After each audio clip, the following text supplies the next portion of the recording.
you know what, let's have a moratorium. Clearly, our policy is too rapid, and we need to slow things down. In fact, as you can see, they're actually going to ramp up the process. The goal for Canada, right now the Canadian population is about 35 to 40 million people. They want 100 million people in Canada by the year 2100. And guess what? The majority of these people are going to come from India and probably China. Okay?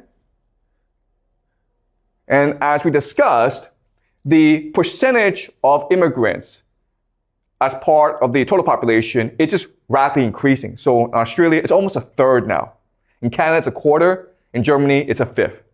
And these percentages will go up and up and up, leading to more and greater ethnic tension and immigrant protests within these countries.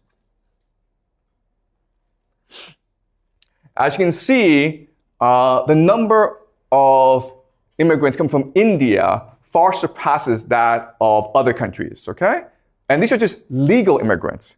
We're not counting in students. So there are millions and millions of Indian students right now in Canada on student visas.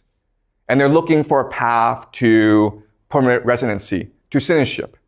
And that's what leads to situations like this, okay? You have these viral videos online where you have thousands and thousands of Indian students lining up for hours and hours because they're applying for a minimum wage job at a restaurant or at a store. Life for these Indian students is just terrible. A lot of them live 8 to a room. Okay? There's one room that was meant for one person. There are now 8 students living in that room. At the same time, what's really interesting is that the Indians are now an extremely powerful political force in Canada.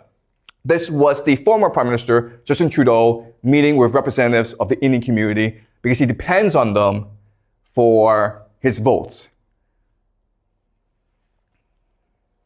In last year's federal election, 22 Indian people of Indian descent were elected to parliament, okay? So in parliament, there's 243 seats. 22 of them now are Indian. How many Chinese? How many MPs of Chinese origin? There are less than 10. So even though the Chinese have been there longer, and even though they're actually more numerous Chinese than Indians, the Indians are an extremely powerful political force. And a lot of it is because Indians come from democracy, so they're very good at debate. They're very good at organizing. They're very good at collective action. And that's what leads them to excel in the Canadian political system.